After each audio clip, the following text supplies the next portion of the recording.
Irmãos, estou com um texto da palavra de Deus aqui para compartilhar com vocês, em Atos capítulo 12.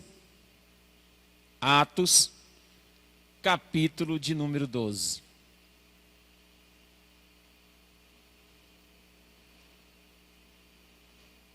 Podemos ler?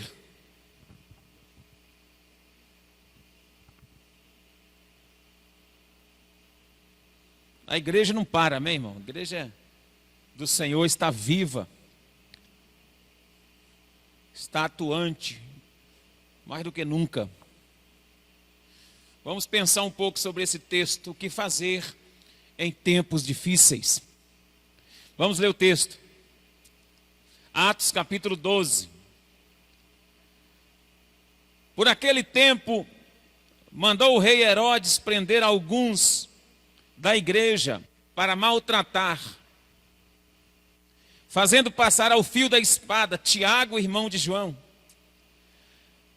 Vendo ser isto agradável aos judeus, prosseguiu, prendendo também a Pedro.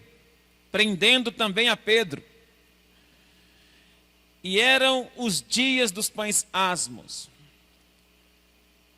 Tendo feito prender, lançou no cárcere, entregando a 4 escoltas de 4 soldados cada uma, para o guardarem, tencionando apresentá-lo ao povo depois da Páscoa. Pedro, pois, estava guardado no cárcere, mas havia oração incessante a Deus por parte da igreja a favor dele.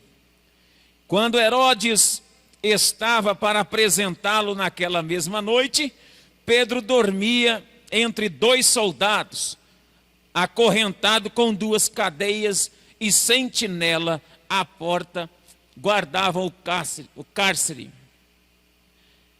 Eis, porém, que sobreveio um anjo do Senhor, e uma luz iluminou a prisão, e tocando ele ao lado de Pedro, o despertou dizendo: levanta-te depressa. Então as cadeias caíram-lhes das mãos. Disse-lhe o anjo: cinge-te e calça as sandálias. E ele assim o fez. Disse-lhe mais: põe a capa e segue-me. Então, saindo, o seguia, não sabendo qual era o real e o que se fazia por meio do anjo, porque parecia ele ter uma visão.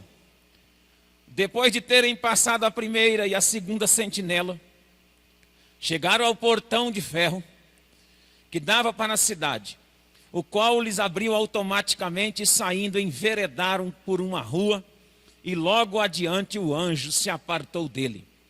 Então Pedro, caindo em si, disse: agora sei verdadeiramente que o Senhor enviou o seu anjo e me livrou da mão de Herodes e de toda a expectativa do povo judaico.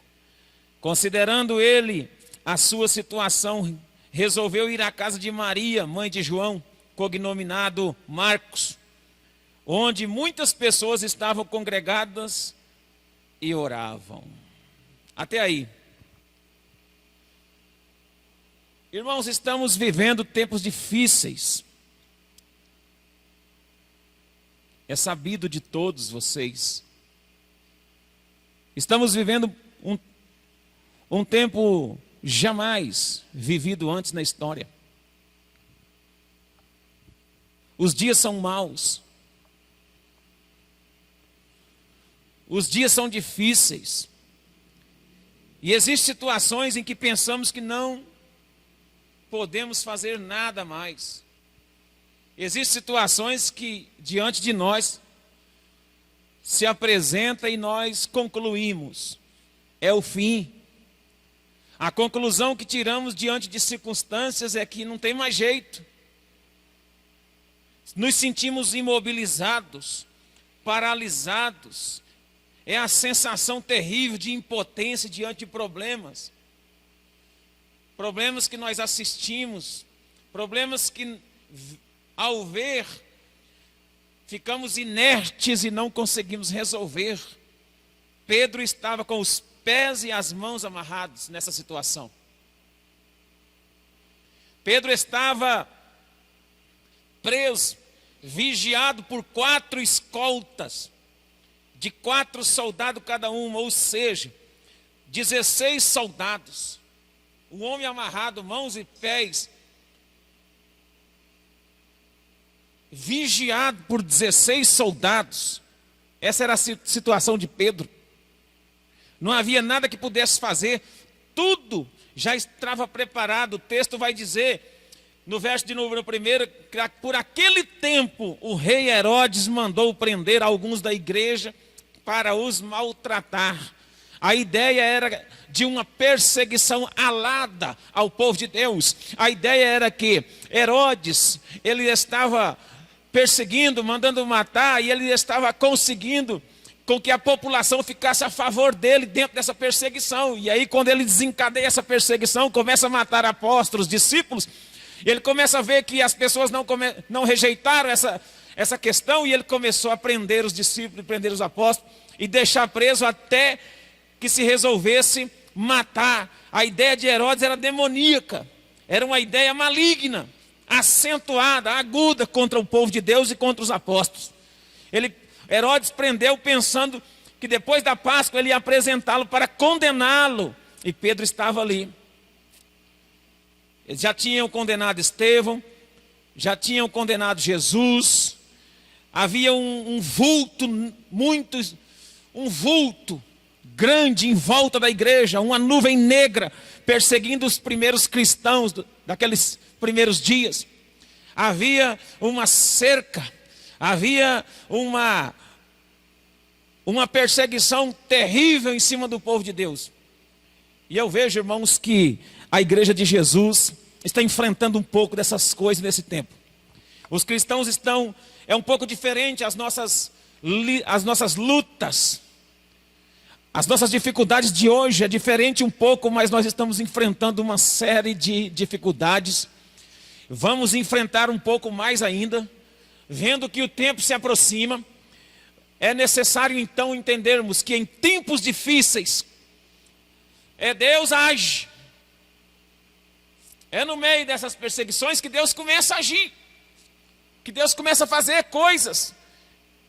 Esse texto é um texto categórico, um texto tremendo, em que pode nos dar respostas no meio de crises. Amém? Você crê que Deus responde no meio das crises? Você crê que Deus dá resposta independentemente de circunstância adversa ou não? Encruzilhada, sem saída, lugares fechados, portas fechadas, tempos difíceis. Mesmo assim Deus pode agir, pode te dar uma resposta no meio de tudo isso. Quantos creem nisso? Levanta a mão e fala: eu creio que Deus pode fazer. Se você crê que Deus pode fazer como fez aqui, esse texto vai servir de base para nós recebermos de Deus uma resposta. E a primeira resposta, o primeiro sinal de Deus em meio à crise, está no verso de número 5. Pedro, pois, estava guardado no cárcere. Aleluia. Quando nós estamos debaixo de um cuidado de Deus, a prisão vira proteção. Aquilo que para os outros parecia algo muito terrível, que era a prisão de Pedro, para Pedro se tornou proteção de Deus. A Bíblia diz assim que ele estava guardado no cárcere. Deus estava guardando ele. Então eu te digo que no meio de toda luta, Deus está te guardando. Levanta a mão para receber essa palavra. Pedro estava guardado no cárcere. Deus está guardando a sua casa, Deus está guardando a sua família. A primeira coisa que precisamos entender, precisamos saber, nessas horas de coisas, de pressão, nessas horas de dificuldades, é que devemos confiar que Deus está nos guardando. A igreja e o próprio Pedro achavam que ele estava sendo preso. No entanto, Deus estava protegendo Pedro no cárcere. Quando tudo parece que está dando errado na sua vida, continue confiando. Porque diante de Deus, a prisão vira proteção para a sua vida. Aquilo que viria para te condenar, vem para te proteger. Aquilo que armaram para te condenar, Deus vai usar aquele lugar para te dar proteção para a glória de Deus. Recebe? Segundo, o texto no verso 5 ainda, na parte B, diz assim: mas havia oração incessante a Deus por parte da igreja a favor de Pedro. Enquanto Pedro foi preso, a igreja continuou orando. Então, o que fazer em tempos difíceis? Orar. Tá difícil? Tá complicado? Ore. Não pare de orar. Esse tempo agora, irmãos, em que nós estamos um pouco afastados do templo, o templo nos ajuda a orar. Quando nós estamos reunidos, a gente ora. Mas nós estamos nos reunindo não muito. Estamos limitados em uma série de coisas na nossa nação. Inclusive limitados nos nossos cultos públicos.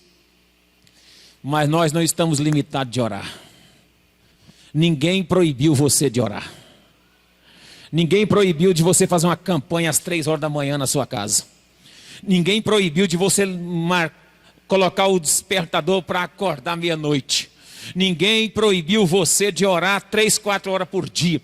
Ninguém foi lá te proibir. Então, ninguém vai conseguir calar você. Ninguém vai conseguir parar você. Então, quando você estiver andando, viajando, dentro do carro, em cima de uma moto, numa bicicleta, quando você estiver em casa, quando você estiver fora de casa, eu não sei onde você estiver, esteja sempre em oração. Pede para Deus, fala: Senhor, coloca em mim, Senhor, o desejo, o anseio, o anelo pela oração. Sabe por quê, irmão? A Bíblia diz que a igreja fazia incessante oração a Deus em favor de Pedro, que estava preso. E é a oração que abre as portas, é a oração que quebra as cadeias, é a oração que rompe os grilhões, e é a oração que serve de combustível para nós em momentos difíceis. É a oração que vai nos manter de pé, é a oração que vai acender a chama da nossa fé, é a oração que vai fazer você sentir que Deus está movendo em favor da sua vida, da sua casa, da sua família, e está enviando a resposta. Não existe oração sem resposta. Deus ouve a oração do seu povo e do alto envia o seu socorro. Então ore. Clame mais. Está difícil? Clame mais. Ah, pastor, mas o senhor não conhece minha história. Não conheço, talvez não conheço. Mas eu sei quem conhece. E eu sei quem conhece e eu sei quem resolve. Ore. O diferencial desse texto é isso. Essa oração incessante. É a diferença na vida do povo de Deus. É a diferença daquela igreja naquele dia. Aquela igreja orava ao Senhor com fervor pela vida de Pedro. Orava para Deus dar o livramento. Terceiro lugar, o que nós podemos aprender em tempos difíceis com esse texto. Verso de número 6. Quando Herodes estava para apresentá-lo, naquela mesma noite, Pedro dormia entre 2 soldados, acorrentados, com 2 cadeias e sentinelas à porta, guardavam-o no cárcere. Em tempos de crise, em tempos difíceis, descanse. O texto vai dizer que Pedro dormia. Sabe, irmãos? Sabe o que eu tenho visto? E o que eu tenho ouvido de pessoas nesse tempo agora?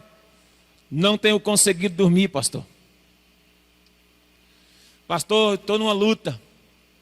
O sono foi embora. Eu estou em depressão. Eu estou debaixo de psicotrópico. Eu estou debaixo de remédio pesado para dormir, pastor. Não estou conseguindo dormir, ore por mim, pastor. Nós temos orado, irmão. A igreja que orava por Pedro. Enquanto a igreja orava, sabe o que Pedro fazia? Descansava. Olha o texto, verso 6. Quando Herodes estava para apresentá-lo, naquela mesma noite, Pedro dormia entre os soldados. Você consegue dormir no meio do problema? Você consegue colocar a mente para descansar no meio da crise? Você consegue desligar o pino no meio dessa problemática? Descansa seu coração em Deus, irmão. Descansa seu coração, se Deus falou, está falado. Coloca a sua fé em ação, confia no Senhor. Coloca a cabeça no travesseiro e vai dormir. Ele está cuidando de você. Dá uma olhadinha para quem está ao seu lado e fala: descansa, confia, dorme tranquilo, dorme em paz. Que o Salmo diz: em paz me deito, logo pego no sono, porque só o Senhor me faz repousar em segurança. Descansa, meu irmão. Descansa, minha irmã, Ele está cuidando de você. Descansa, Ele está cuidando da sua casa. Descansa, Ele está cuidando das suas finanças. Descansa, Ele está cuidando da sua família. Descansa, Ele está cuidando dos seus filhos. Descansa, Ele está de olho na sua saúde. Descansa, confia, dorme mais um pouco. A Bíblia diz que Jesus estava no barco e veio uma grande tempestade. A Bíblia diz que ele arrumou um travesseiro e dormia na polpa do barco. Enquanto os discípulos estavam desesperados, agoniados, achando que ia perecer, Jesus estava dormindo na polpa do barco. Sabe qual é a diferença entre confiar em Deus e dizer que temos fé? Porque a fé, ela é a confiança plena. A fé não é mística. A fé não é você dizer que acredita. A fé é você confiar nos momentos difíceis. Essa é a diferença. Confiar no Senhor é descansar no Senhor. Isso é muito mais do que ter fé. Isso é muito mais do que dizer que crê. Confiar é, no meio da crise, conseguir dormir.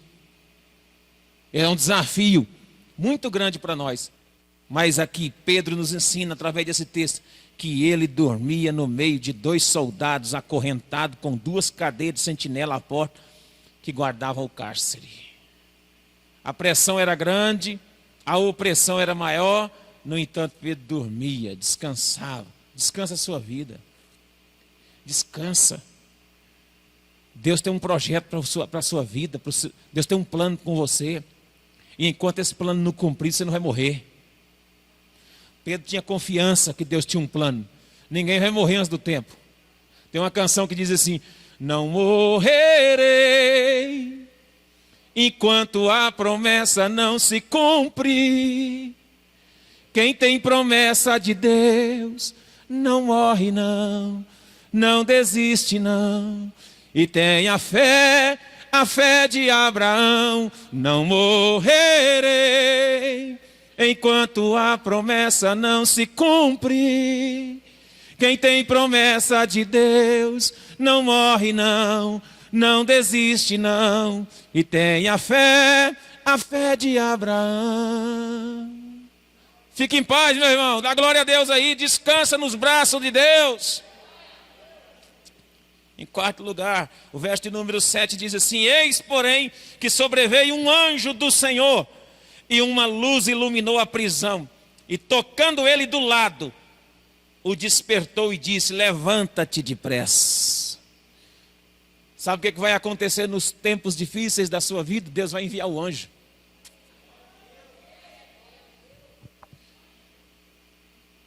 Tudo pode estar parecendo que não tem mais jeito, fechou, acabou, você vai dizer assim: olha, agora não tem mais jeito.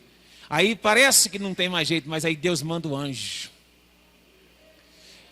Deus manda um anjo forte, aleluia. Deus tem anjo, irmão, Deus manda um anjo forte. Olha o texto que diz: eis, porém, que sobreveio um anjo do Senhor.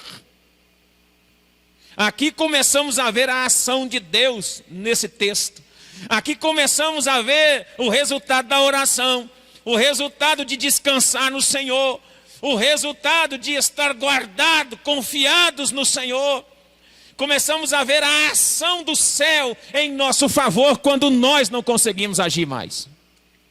Conseguimos observar que quando acabam as nossas forças, que quando acaba o nosso recurso, que quando acabam as nossas habilidades, entra em ação a habilidade do céu, o recurso de Deus em nosso favor. Deus está enviando o seu anjo. Na cova dos leões, quando Daniel estava preso naquele meio dos leões, a Bíblia diz que Deus mandou o anjo. Quando Sadraque, Mesaque e Abednego estavam na fornalha de fogo ardente, a Bíblia diz que Deus mandou o anjo, e o anjo era o próprio Deus. Deus, e Ele envia o seu anjo, e muitas vezes o seu anjo é o próprio Deus, é a presença do próprio Senhor junto conosco. Você pode dar glória a Deus aí? Deus tem anjos, e os anjos de Deus trabalham, são conservos dos seus filhos, são conservos do seu povo. Anjos estão ao nosso favor, à nossa disposição. Deus envia anjos. A Bíblia diz no Salmo 34 que Ele envia anjos. Aos seus anjos dará ordem a seu respeito. Diz a palavra de Deus. Se você achar que está difícil e os seus recursos acabaram, Deus vai mandar um anjo. Deus vai mandar um anjo naquele quarto de hospital. Deus vai mandar um anjo naquela causa impossível da sua vida. Deus vai mandar um anjo. Você acredita que Deus envia os anjos ou não? Quem acredita aí, dá glória a Deus. Quando você pensar que está só, Deus envia um anjo para te ajudar. Deus é Deus que tem anjos também para batalhar em favor do seu povo. Outro sinal importante em tempo de crise, outra resposta de Deus. Nesse texto, no verso 7, parte B, diz assim, ó. E uma luz, verso 7. Sobreveio um anjo do Senhor, e uma luz iluminou a prisão. Aleluia. E uma luz iluminou a prisão. Você dá glória a Deus aí? Tudo estava em treva, tudo estava escuro no meio da prisão. Lugar muito esquisito. O lugar estava incomodando, escuro, causando medo. Na hora que Deus mandou o anjo, a Bíblia diz que uma luz entrou lá dentro da prisão. Uma luz entrou dentro do lugar onde estava trevas. Sabe? Nesse lugar que está causando medo, fobia em você. Deus vai enviar uma luz. Por esses dias eu estou profetizando. Deus vai enviar uma luz. Deus vai clarear na sua direção alguma coisa. Recebe aí e diga glória a Deus. Deus vai clarear alguma coisa na sua direção. Tudo que estava em trevas vai começar a ficar claro. Sempre que precisamos, Jesus envia uma luz para clarear as nossas esperanças. Deus está abrindo uma porta na sua direção. Vai pegando a palavra profética que está saindo do altar. Porque os dias estão contados e Deus começa a abrir as portas e começa a iluminar as trevas, lugar de escuridão. Começa agora nesse momento a clarear, porque Deus é Deus que envia a sua luz para o seu povo. A palavra de Deus diz que lâmpada para os nossos pés, lâmpada para os nossos pés, luz para o nosso caminho, é a tua palavra. Deus está dando a palavra, irmão, e Ele está clareando o lugar onde você está agora, nesse lugar. Pastor, tem uma nuvem negra em cima da minha casa. Deus está mandando uma luz nesse lugar. Ah, pastor, tem uma nuvem negra em cima dessa minha família. Só pode. Deus está mandando uma luz para clarear. Você recebe e diga glória a Deus. Porque Deus é Deus que envia o socorro. O verso 7 ainda fala uma verdade para nós. Na parte C do versículo. Olha lá. Depois que a luz entra, a palavra vai dizer, e tocando ele o lado de Pedro. Ai, glória a Deus. Ele envia o anjo, ele envia uma luz, e ele toca. Aleluia. Ele enviou o anjo, acendeu a luz, e agora ele toca. Toca em Pedro, acorda. Tocou do lado de Pedro. Levanta-te. Olha a palavra, levanta-te. Tocando ele do lado. E eu profetizo que Deus vai tocar na sua vida. Deus vai tocar nas feridas da sua alma. Deus vai tocar nessa... Se tiver enfermidade física, Deus também vai tocar agora. Recebe aí, Deus vai tocar. Seja um parente seu, seja alguém agora. Lembra de alguém aí? Lembra de alguém que você está querendo que Deus toca? Faça essa oração comigo e fala, Deus toca. Tem um cântico que diz assim, ó. tocou-me. Jesus tocou-me. De paz Ele encheu meu coração. Quando o Senhor Jesus me tocou, livrou-me da escuridão. Tocou-me, Jesus tocou-me. De paz Ele encheu meu coração. Quando o Senhor Jesus me tocou, livrou-me da escuridão. Sinta o toque de Deus aí. Sinta o toque de Deus na sua vida aí. Coloca a mão na sua cabeça e fala: toca, Jesus. Toca, porque se o Senhor tocar, algo novo vai acontecer. Se o Senhor tocar, algo diferente vai acontecer. Toca na minha vida, toca na minha casa, toca na minha família, toca nas pessoas dessa cidade. Toca, Senhor. Toca essa noite aqui nessas pessoas que entraram. Toca na vida dos meus irmãos, porque se o Senhor tocar, algo novo vai acontecer. Oh, Espírito de Deus, aleluia. O anjo tocou para acordá-lo e para trazer novo ânimo. O toque de Deus vai restaurar a sua vida. O toque de Deus vai te levantar. O toque de Deus vai te colocar de pé, vai te fortalecer. O toque de Deus vai colocar você no caminho de volta para o ânimo, para o bom ânimo. Deus é um Deus que toca na nossa vida. E o verso 7 termina dizendo: desperta e levanta. Sabe por quê, irmãos? Porque em tempo de crise nós não podemos ficar prostrados a vida toda. Não podemos ficar deitados a vida toda. Descansar em Deus é só um tempo. Depois do descanso revigora, o anjo acorda Pedro e diz assim: Pedro, levanta depressa, vamos. Levanta. Então é tempo de levantar. É tempo de se colocar na brecha. É tempo de caminhar. E mais um detalhe desse texto, no verso de número 7. Então as cadeias caíram das mãos. Pedro estava amarrado, Pedro estava preso pelas mãos. Na hora que o anjo falou: fica de pé, levantou, levanta depressa, as cadeias começaram a romper. As cadeias só caem das nossas mãos. As algemas só caem das nossas mãos. As correntes só saem das nossas pés quando nós tomamos uma posição. Você só se desvencilha das amarras quando você toma uma posição. Tome uma posição de mulher de Deus e de homem de Deus e ande com Ele. Se levante. Levante desse marasmo, levante do sono, levante das cadeias que te prende e saia na direção que Deus vai mostrar para você. Então as cadeias caíram, verso 7 na última frase. Então as cadeias caíram-lhe das mãos. O que está te prendendo? Fica de pé porque isso vai cair. Amém? Aleluia. E por último, prepare-se para algo melhor, porque ainda não é o fim.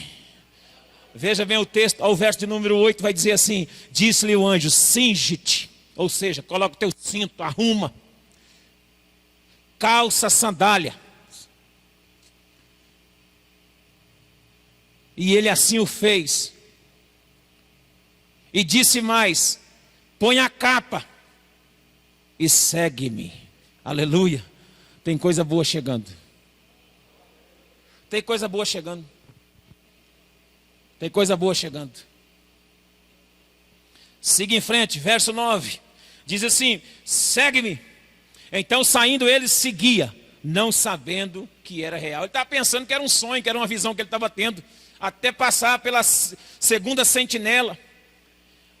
E aí chegou no portão, quando chegou no portão, que dava para a cidade, aí automaticamente o portão se abriu e eles enveredaram por uma rua, o anjo se ausenta dele e aí ele percebeu que era realidade.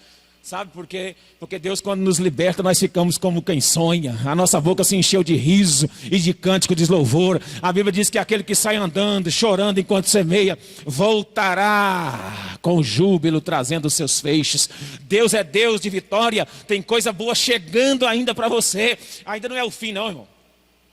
Tem muita gente desistindo antes do tempo. Tem muita gente parando antes do tempo. Eu já vi crentes esses dias dizendo: ah, meu Deus, é assim mesmo. A Bíblia já disse isso, pastor. Essa luta é grande. Jesus vai voltar. É isso mesmo. Olha, irmão, Jesus vai voltar com esse desânimo. Só porque veio uma pandemia, só porque paralisou o Brasil, o mundo, só porque a política está confusa, porque os problemas estão chegando, as enfermidades apareceram, o espírito de morte bateu na porta, você está desanimado e achando que Jesus vai voltar para te livrar. Você quer que Jesus volte por alegria de ir morar com Deus, ou você quer que Ele volte para te livrar do problema? Jesus não vai voltar porque crente está com problema, não, que crente tem problema desde quando nasceu. Jesus vai voltar para cumprir propósito. Jesus não vai voltar porque tem crente desanimado da vida. Ai, não aguento mais. Se Jesus não voltar, eu estou lascado. Desculpa a expressão.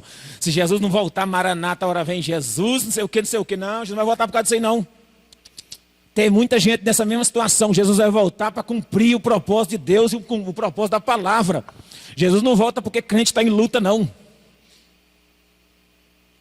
Não fica fazendo essa oração de derrotado, não, que Jesus não volta com oração de derrotado, não. Jesus vai voltar com grande